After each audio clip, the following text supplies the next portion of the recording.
Hold up. Wait a minute.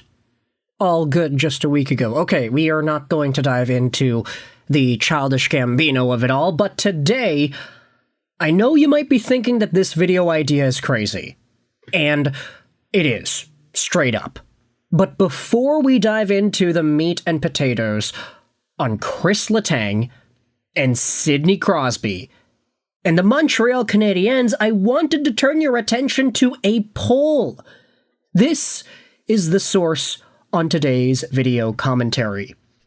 A post made by Elias Radim from yesterday's Habs Fanatics piece talking about how Kris Letang could be the key to a potential Sidney Crosby trade to the Habs. And I know, this is a ridiculous idea. It's total lunacy. We can't go out there and reasonably expect this to happen. But before we dive into Elias's thesis here, I wanted to head over to what Habs fans think about this subject.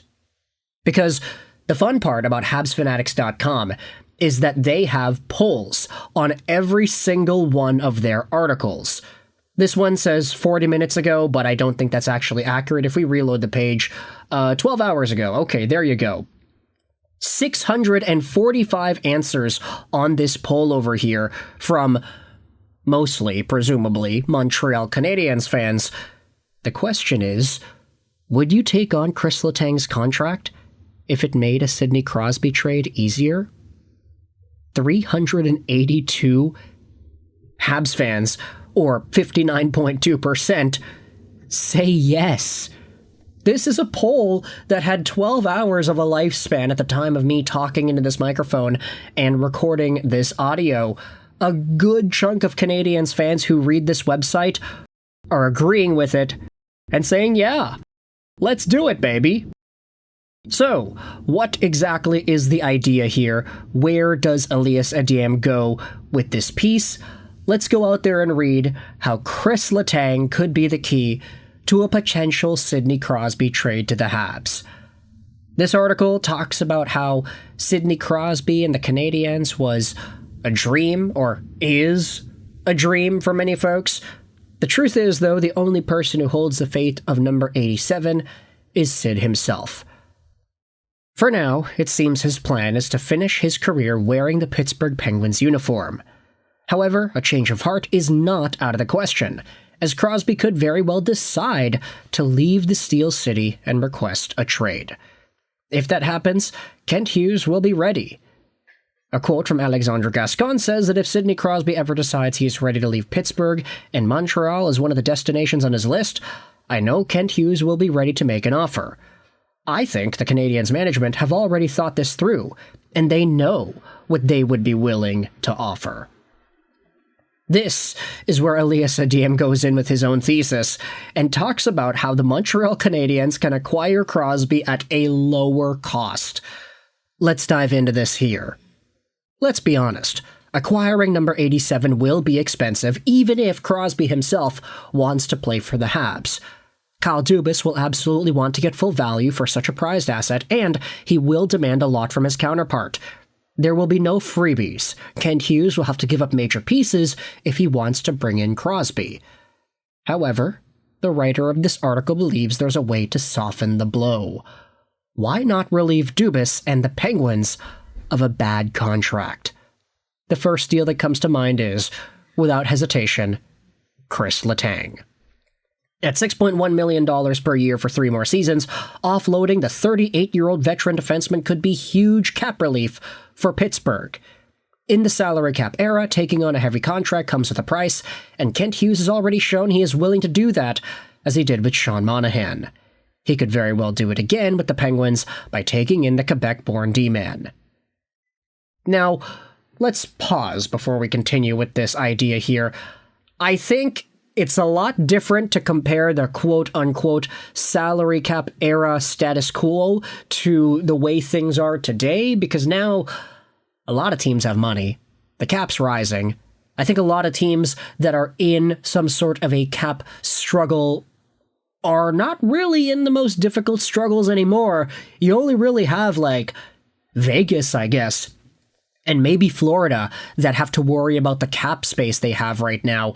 Pittsburgh isn't really in a boat like that, even though Kris Letang, his dollar amount is really beefy. $6.1 million is not cheap after all, till the end of 2028. He has 3 more seasons until he's 41 years old that he'll be making this amount of money for Pittsburgh. And last year, Letang only had 30 points in 74 games. He is getting older. He is not going to be a 68-point defenseman in the National Hockey League anymore. But that doesn't mean that he can't be valuable. And the fact that he is from Quebec, he is from Montreal, would be somewhat intriguing, I would say, as a big homecoming for the Penguins defensemen. And plus, the idea that the Montreal Canadiens could get Crosby and Letang actually does sound really nice in my opinion. But let's continue on with the thesis here. There also is a connection between Hughes and Letang, as the Canadiens GM used to be Letang's agent. Plenty of rumors in recent years suggested that Letang could have helped the Canadiens D unit. Yes, it would still require giving up strong assets, but I believe taking on Letang's contract is a smart move. It would add another right-handed defenseman to the roster, but imagine a right side with Dobson, Carey, and Letang. Very enticing, especially if Crosby is lining up to Demidov.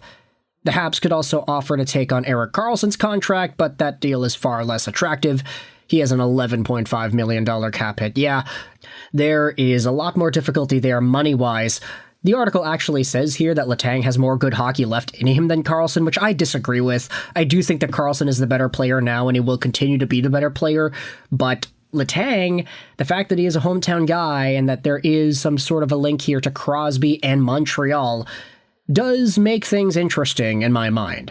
If you were to say that Montreal acquiring Crosby would be a certain price, but Montreal acquiring Crosby and Letang would be a lesser price than Crosby by himself, then by all golly gee means, man, I'm actually thinking go for it. Sure, David Reinbacher is in a spot where you would project him as a Canadiens D-man next year, but he was hurt for a good chunk of the past season, so I do think that if you wanted to use the argument that he could use some more time to develop, I actually think it's reasonable to say that.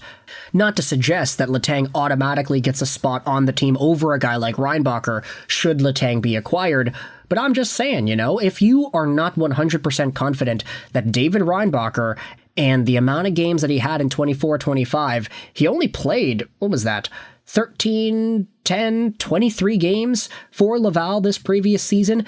If you're not confident that that's enough of a sample to get this guy ready for National Hockey League play in 25-26, then you can do worse than Kris Letang on the third pair. Just saying. And the fact that you had however many Habs fans it was going out there and responding to this poll saying, yeah, I'd take on Kris Letang's contract if it made a Crosby trade easier. Just imagine the legacy there. Not only getting Crosby, not only getting Letang, but potentially getting both on Montreal with this exciting team of young players, all hopeful and looking for more out of this league. I mean, talk about the leadership and the qualities that they could bring on and off the ice to help mold this team into a Stanley Cup championship caliber squad. There would be so much to gain from Crosby and Letang's experience. I want you to let me know your thoughts in the comment section below about the idea of the Canadiens acquiring both Crosby and Letang. Do you think this is a worthwhile thought to have? Do you think it's actually plausible? Do you think the price for Crosby and Letang is less than just the price for Crosby by himself? What are your thoughts? Let me know in the comment section all your opinions. I hope you enjoyed this video. And bye.